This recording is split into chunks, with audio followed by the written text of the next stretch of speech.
അപ്പോൾ ഇന്ന് എനിക്ക് നിങ്ങളുമായിട്ട് ഷെയർ ചെയ്യാനുള്ളത് ഒരു ബുക്കിനെ കുറിച്ചാണ് കേട്ടോ. The rich ambulance driver. ഞാനിപ്പോൾ അടുത്തിടയ്ക്ക് വായിച്ചൊരു ബുക്കാണ്. അലൻ വി എൽ എന്നൊരാൾ എഴുതിയ ബുക്കാണ് കേട്ടോ. പുള്ളിയുടെ ആത്മകഥ എന്ന് പറയുന്നതായിരിക്കും നല്ലത്.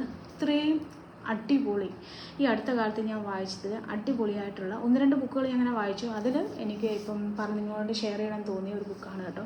അടിപൊളി ഒരു മോട്ടിവേഷണൽ സ്റ്റോറിയാണ്. ഇതൊരു മോട്ടിവേഷണൽ ബുക്കാണെങ്കിൽ കൂടി സാമ്പത്തിക അച്ചടക്കം എങ്ങനെ കൈവരിക്കാം, അല്ലെങ്കിൽ സാമ്പത്തികം മണി മാനേജ്മെൻറ്റ് എങ്ങനെ ചെയ്യാം, അല്ലെങ്കിൽ സേവിങ്സ് എങ്ങനെ നമുക്ക് മിനിമലായിട്ട് രീതിയിൽ പോലും എങ്ങനെ സ്റ്റാർട്ട് ചെയ്യാമെന്ന രീതിയിൽ നമ്മളെ വളരെ നന്നായിട്ട് അത് നമ്മൾ പറഞ്ഞ് മനസ്സിലാക്കുന്ന ഒരു ബുക്ക് കൂടിയാണിത്. നമ്മുടെ വിചാരം എന്താ, 80s ഉള്ള ആൾക്കാർ മാത്രമാണ് എല്ലാം പോസിറ്റീവായിട്ട് കാണുന്നതെന്നൊരു വിചാരം പൊതുവേ ആൾക്കാരുടെ ഇടയിലുണ്ട്. പക്ഷെ അങ്ങനെയല്ല. ഇപ്പോഴത്തെ കുട്ടികളും മൊബൈൽ ഗെയിമും മൊബൈൽ ആപ്പും മൊബൈലിലെ യൂസും ഒക്കെ അവർക്ക് അറിയാമെങ്കിലും അവർക്കത് ഉപയോഗിക്കുന്നുണ്ടെങ്കിലും അവർ ജീവിതത്തെ എത്ര പോസിറ്റീവായിട്ട് കാണുന്നതെന്നുള്ളതിൻ്റെ ഒരു ഉത്തമ ഉദാഹരണമാണ് കേട്ടോ ഈ ബുക്ക്. ഇത് ഇതിൻ്റെ വില ഏകദേശം 399 രൂപയാണ് വരുന്നത്. ഡിസ്കൗണ്ട് ഒക്കെ കഴിഞ്ഞിട്ട് നമുക്കൊരു 350, 320 രൂപയ്ക്ക് കിട്ടും കേട്ടോ. ഇത് നിങ്ങൾ കഴിയുമെങ്കിൽ ഈ ബുക്കൊന്ന് വായിക്കണം. ഇപ്പോഴത്തെ കുട്ടികളെല്ലാം പഴയ ഒരു 30, 40 ഒക്കെ വയസ്സിനോടടുത്ത് നിൽക്കുന്ന ആൾക്കാർക്കായാലും ഇത് വായിച്ചാൽ നല്ലൊരു ഇൻസ്പിറേഷണൽ സ്റ്റോറിയാണ് കേട്ടോ. സ്റ്റോറിയല്ല, ജീവിത കഥയാണ്, പുള്ളിയുടെ ആത്മകഥയാണ്.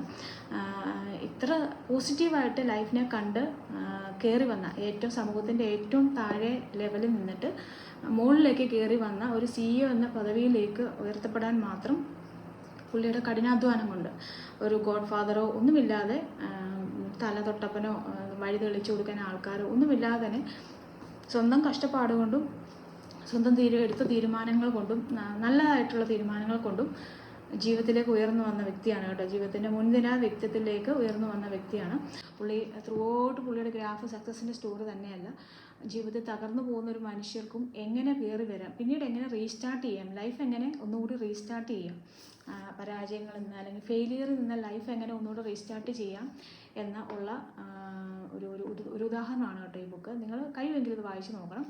എന്തായാലും ഒരു നഷ്ടമാകില്ല ഇത് വായിക്കുന്നത്. നമ്മുടെ പല കാര്യങ്ങളും നമുക്ക് റിലേറ്റ് ചെയ്യാൻ പറ്റും. നമ്മുടെ ബാല്യത്തിലെ പല കാര്യങ്ങളൊക്കെ നമുക്ക് റിലേറ്റ് ചെയ്യാൻ പറ്റും. അപ്പോൾ ഞാൻ ആദ്യമായിട്ടാണ് ഇപ്പം ഇത്ര വിശദമായിട്ടൊരു ബുക്ക് റിവ്യൂ ആദ്യമായിട്ടാണ് യൂട്യൂബ് ചാനലിൽ അപ്ലോഡ് ചെയ്യുന്നത്.